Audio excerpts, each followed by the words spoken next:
Welcome to the What to Read Next podcast. In this podcast, your host, Lauren Layne, will interview published authors to chat about their work, journey to getting published, and their book recommendations. If you share a passion for books and always looking for your next read, then join us. Hi, Lauren. Welcome to What to Read Next podcast. Hi, thank you so much for having me again. What an honor. I am so excited to chat with you. So tell us what you've been up to this past year, although it's been an interesting year, so I don't think it's a normal year. I'm like, well, first things first, a lot of sweatpants, like pretty much everybody. I want to say, I don't want to say that it was a good year because it was obviously such a weird year, but looking back a little bit, I was like, well, it was kind of, if I'm going to really try to bright side the fact that we went through a global pandemic and like there was job loss and, obviously like health issues, but it was a little bit of a nice chance, I think, for me to slow down. And just because, like all signings were canceled and some of my deadlines got moved a little bit. And like that whole process is just taking a step back and taking, I did a lot of like coloring and like watercolor and sort of discovering new things that maybe I wouldn't have. I don't want to say it's been like a walk in the park because it has not been for anyone, I don't think. But yeah. I think, 2020 could be the year that we slow down. We stop and took stock of the things that matter and then the things that don't matter, the extra stuff, the extra stress, the extra, stuff, that are just like, I don't want to do this anymore. And because we were not able to do it, we can after the pandemic, we can say like, we're not doing that anymore. Yeah, that's such a great way of putting it. And that's exactly how I feel, where it's sort of like some of the, if you want to call it like crap, was automatically removed from my plate, but I didn't realize that it was, unnecessary or that I wasn't enjoying it until I didn't have to do it anymore.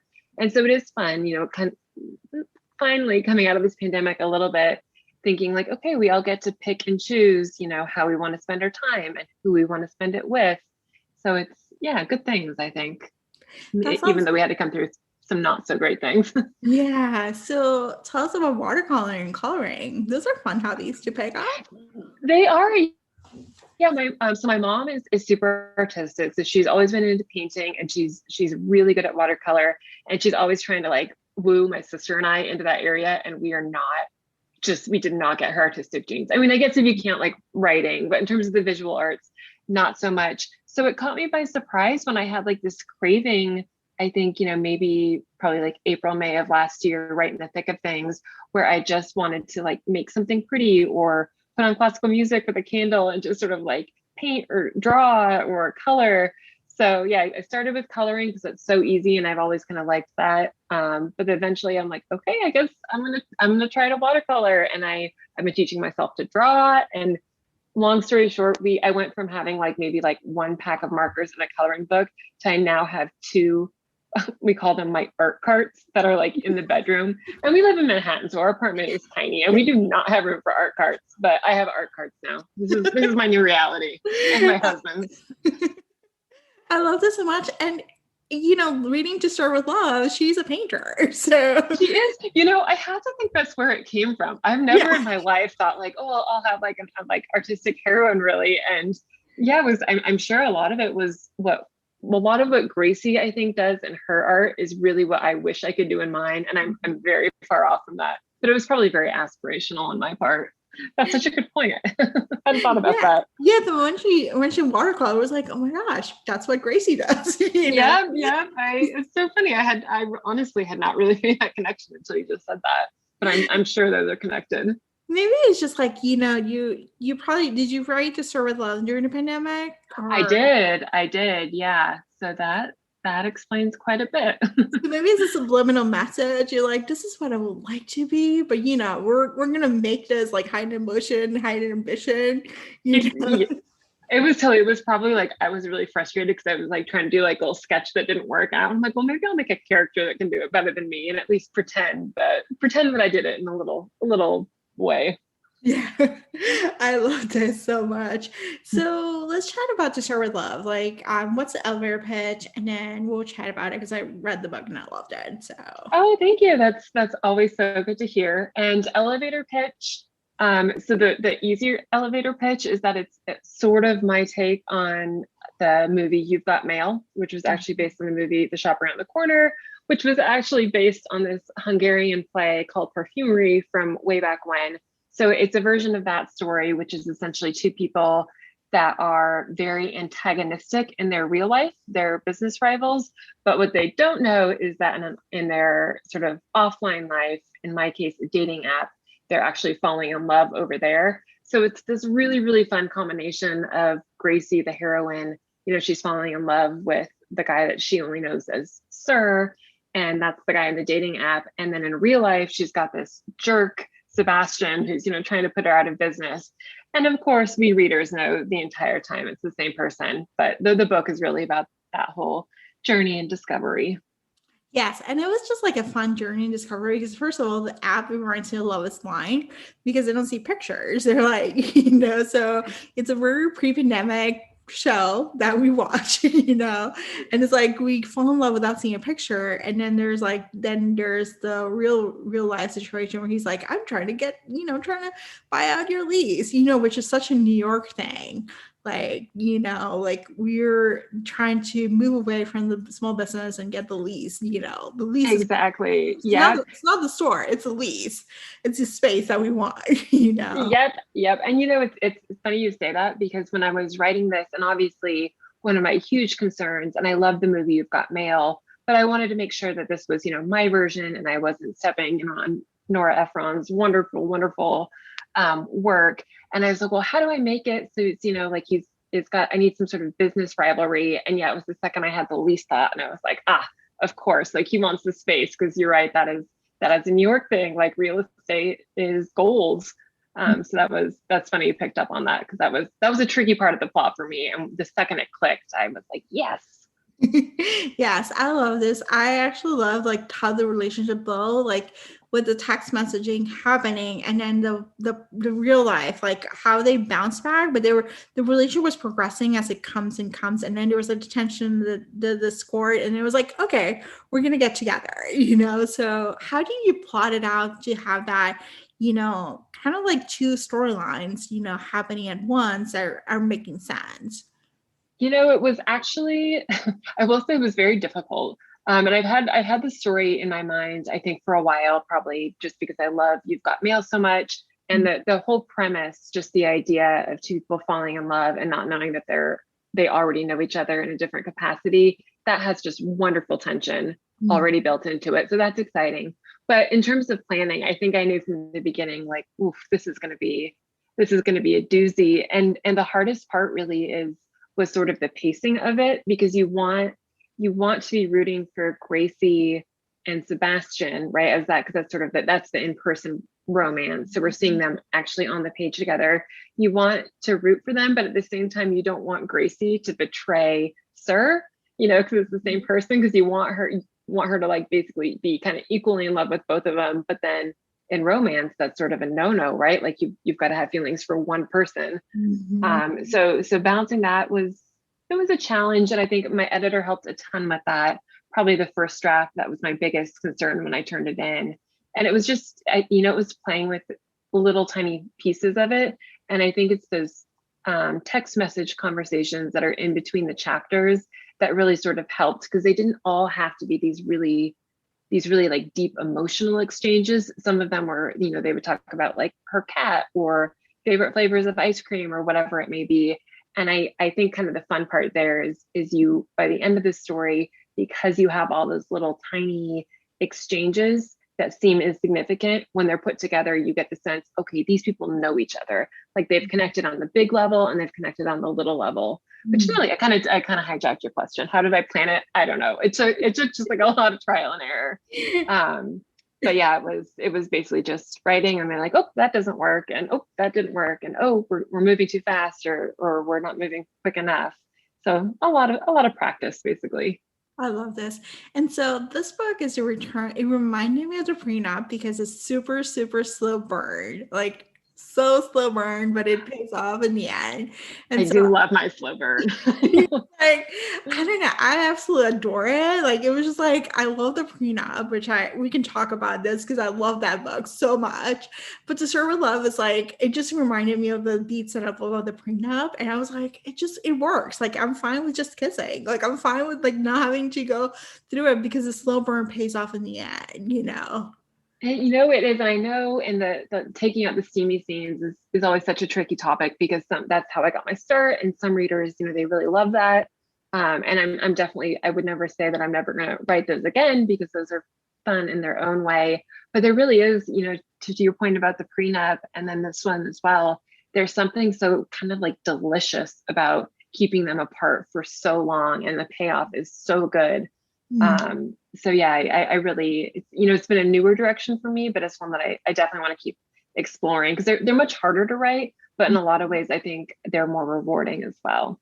Yeah, I find the payoff like it works for me. I didn't realize I like slow burn until I think I read a few books and I was like, oh my gosh, this works. And it's like, and it's something that it takes a while for the author to craft the story, to keep the tension going, to keep you guessing and keep you feeling the feelings. And then it's going to pay off in the end.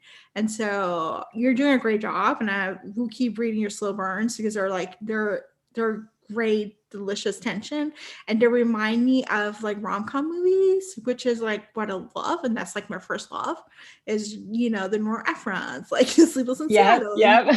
Like, whereas it's like, there's no intimate scenes. It's just like a kiss at the end. And you're like, oh my God, it's so good. Yeah, it's that kiss at the end. And I think the moment for me where I realized like, oh no, that is gold. And it's, I don't even know if it's like a traditional rom-com, but the movie The Cutting Edge. I can't remember if we talked about this in last year or not. Yeah. I probably but like that movie and that kiss at the end and that tension, that's what, it inspired the prenup a little bit. And then this one as well is sort of using that as the model of tension, basically. Yes, I like this. I like this new route that you're going for. So just keep going.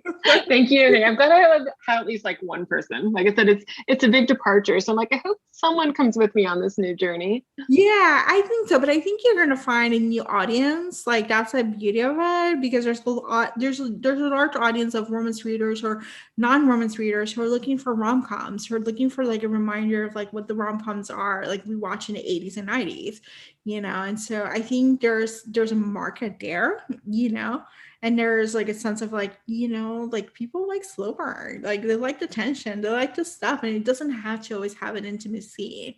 Like, I think it's like, it's fine. I hope so. And one thing, and I do, like I said, I don't want to say that I regret not writing the sexy ones, but there is always just like that nervousness or a fear of disappointing people. But I always try to remind myself, and I try to remind my readers as well, and like if you want the sexy books, there are so many writers out there that are still writing those, and they're doing such a good job at it. And especially like I think usually in the Amazon top 100, 200 in romance, like most of those are very steamy. So there's so many out there, and if I could even like help with this other maybe slightly less represented area of the more chaste rom-coms, if you will. That's sort of a fun area to contribute to. Yeah, I like this exploration of it. It's like, it's as someone who skips the sex scenes, I'm like, this is great. Yeah, like, yeah. Like it's fine. Like I am fine with them. Like I think for me, what happens is it only bothers me if the author teases you there's going to be a sex scene and then shuts the door. That feels really sudden. But if the author is just like, we're just going to kiss and, the next night happened and it's fine, there's no shutting the door, I feel like it's not as like shocking to the system. And then you kind of like get the story going. So it's fine just to have a kiss at the end, as long as we have the tension of the relationship building and explaining like, this is what's going to happen. It's totally fine. I'm glad to hear you say that, for sure. What are you working next? I am, another slow burn, so you'll be pleased. So it's called Made in Manhattan, and it will be out. We actually don't have an official release date yet, but it will probably be out in January of next year. And that one is a very fun. I've already done a Pygmalion story with Isn't She Lovely from way back when, which is basically sort of, the idea of what's one with Audrey Hepburn, My Fair Lady. And, she's all that. And essentially it's the idea of one person making over the other person for some reason. So I reverse this one. It's usually the hero that's making over the heroine. I actually have this story where I've got a very kind of like upscale, borderline prissy heroine.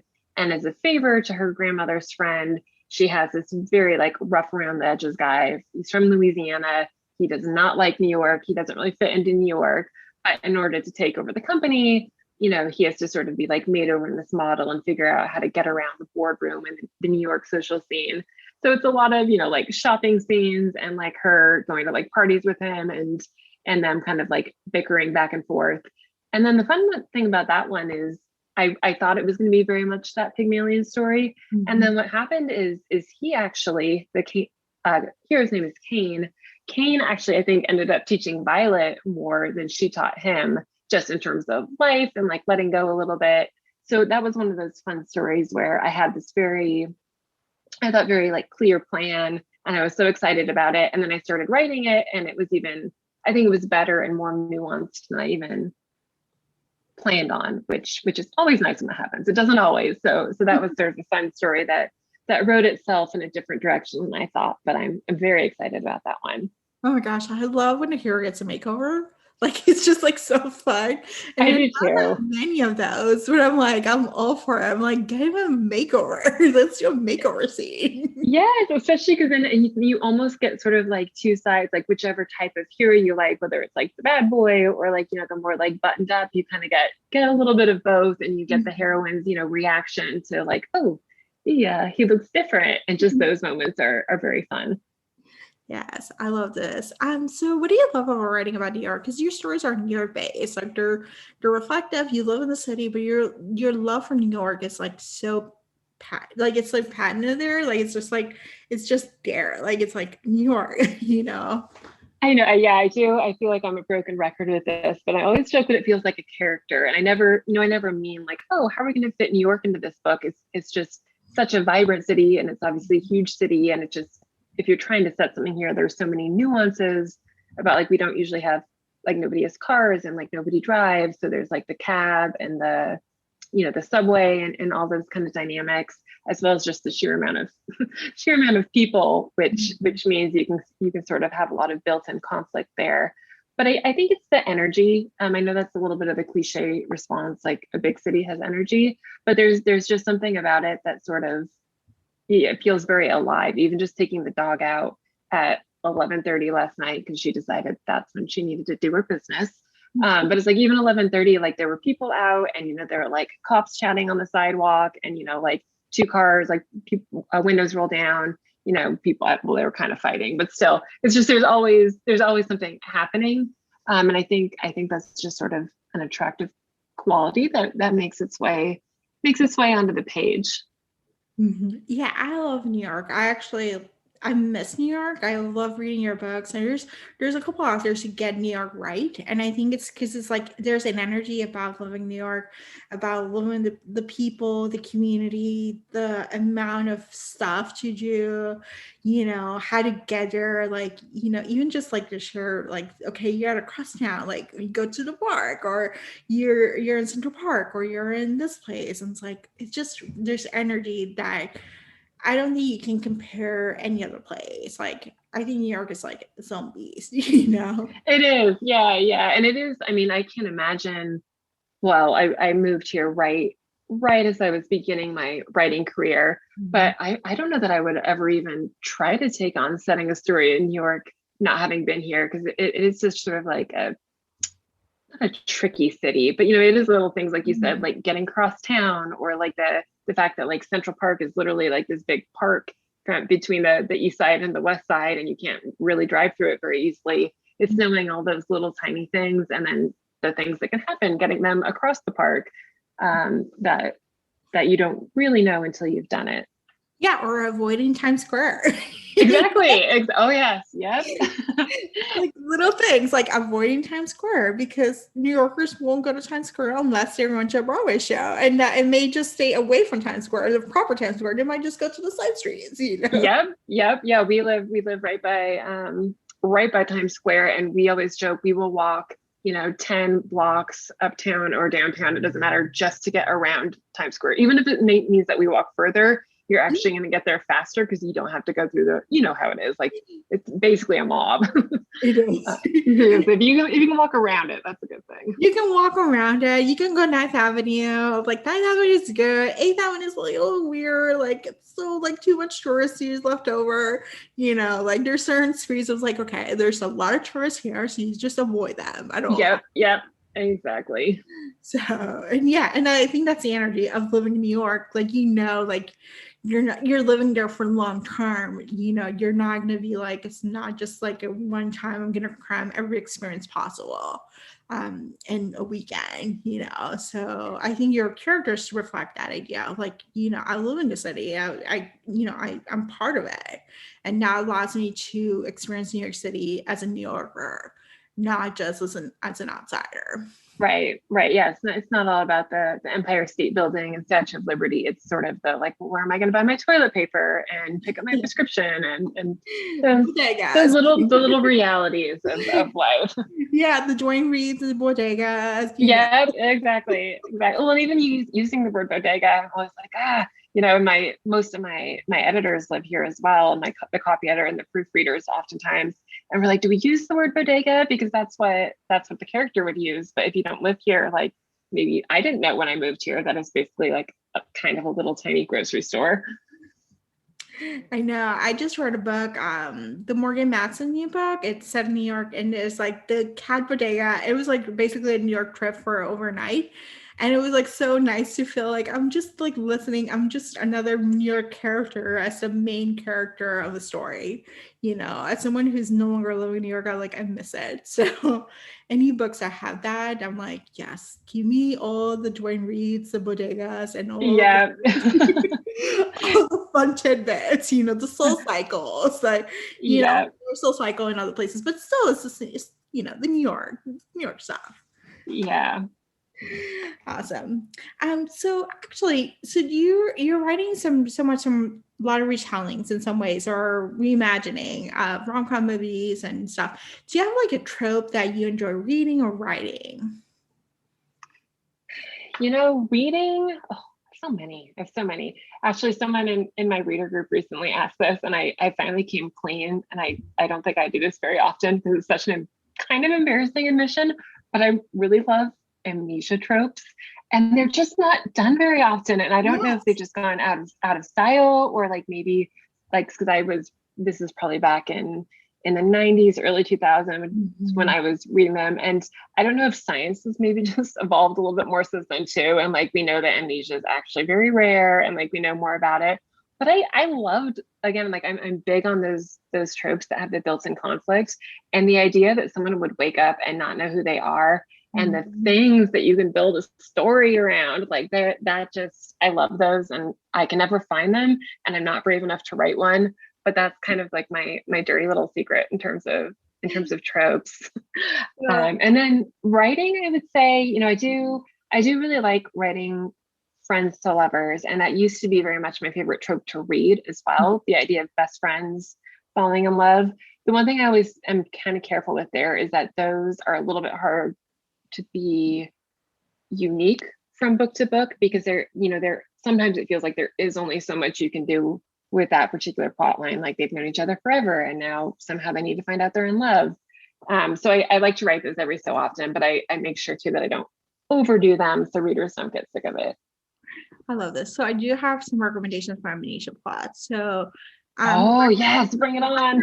Witherspoon's Cowboys of California, book 1 is amnesia plot / I think Cinderella retelling. Oh my gosh. And that came out, I think, last year, so you should be able to find it. You like historical, so Vanessa Riley's A Girl, an Earl, a Girl, and a Person. It's the newest one. She has like a baby, a toddler, or something like that. So this one's a toddler. I think Girl and Toddler has an amnesia plot and historical regency. I'm totally writing these down. You're making my day right now. Yes, I am like also trash for amnesia plots. So anytime I find it, I'm like, oh my gosh, I must have this book now. I'm gonna let you know the second I finally get like brave enough or I get a strong enough idea about an amnesia plot. I'm gonna let you know, and you can be my beta reader because Yes. I know that I'm due. Like it's just like it's got to be happening for me one of these years. I Yeah. need the muse to speak to me. Yes, I feel like it's just like I don't care about the science. I'm like, whatever. You know? Right? You know, that's not why we read romance. Like it always kills me sometimes if I'm looking, you know, for a book to read and I read a review that's like, oh, it's, you know, unrealistic, and they give it like 1 or 2 stars because it would never happen in real life. Like I can't buy it fast enough. I'm like, bring on like the fantasy and the ridiculous plots. Like that's what I'm looking for. I read for an escape. So I think for me, when I read like 1-star reviews, are like either there's too much of this, too much of that. I'm like, that's probably a book that I would love to read. Yep. Like, Same. like I'm like, that just count me in. I'm like, author, you found a new audience here. So I think it's like, you know, I look for unrealistic expectations. I feel like they're realistic. They're just giving you like, you know, healthy relationships or teaching you tools that you may not have in your real life, but you like, you know what, you can actually adapt them to your life. So Yeah. There's always going to be something in there that we can take out of it. Like you said, the science doesn't have to be exact. And like, and even if like the timeline's a little bit wonky, I'm like, sure. Doesn't bother me at all. no, but yes, amnesia is like its goal. I feel like we just need more of those. So Yep. so let's see. Have you read any books that you recommend? Any? I think last year you recommended some great books. So maybe this year, like any new books that have been on your desk that you're like, oh, this is a great book too that you should pick up. Well, I don't think I will ever move away from my my historical Yes. obsessions. So I have read, and these are old, but I'm just going to throw it anyway because it got me through sort of like the worst of quarantine. I reread Mary, I don't know how to say her last name. I think it's Mary Balog. Oh yes, Balog. Yeah. Oh gosh, I just love her, and I've always loved her. And my favorite one of hers is the last in the Bedouin saga, Slightly Dangerous.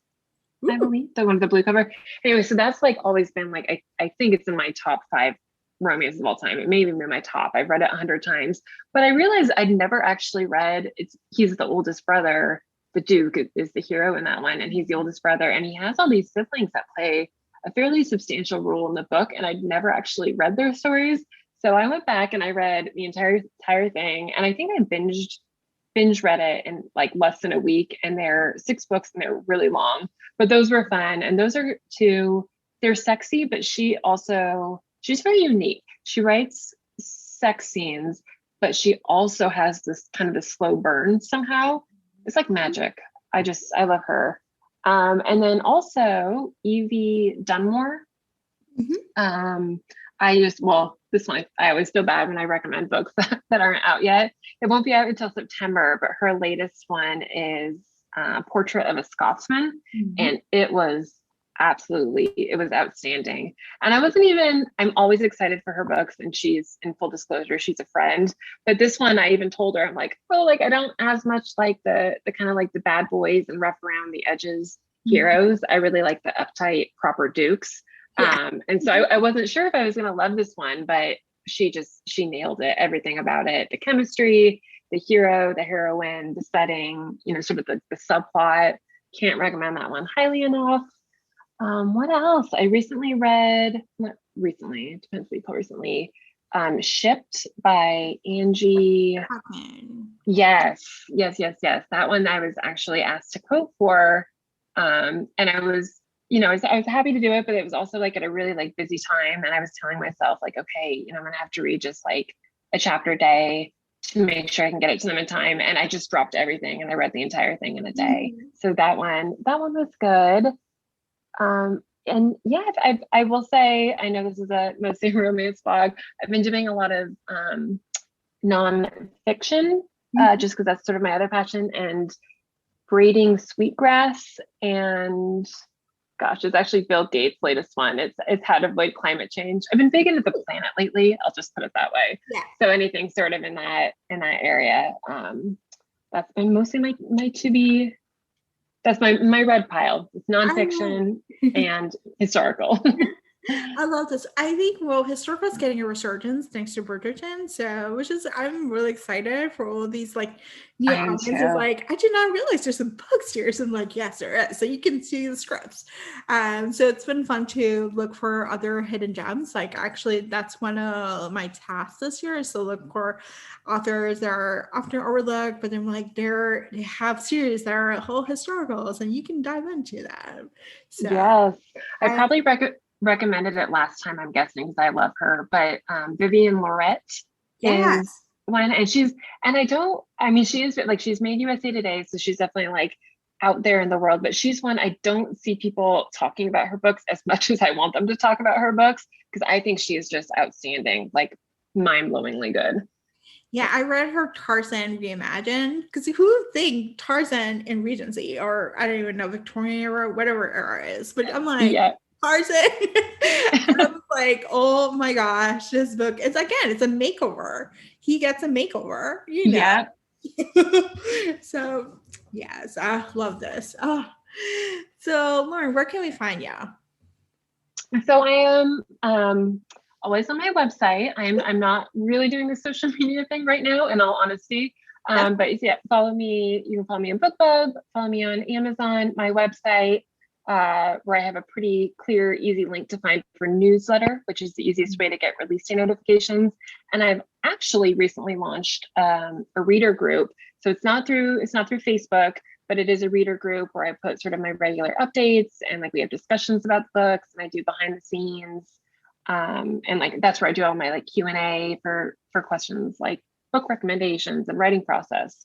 So definitely go to my website and check out it's just called the Lauren Layne Reader Group if you guys are interested. Oh my gosh, I'm joining that reader group today. So thank you, Lauren. Yay!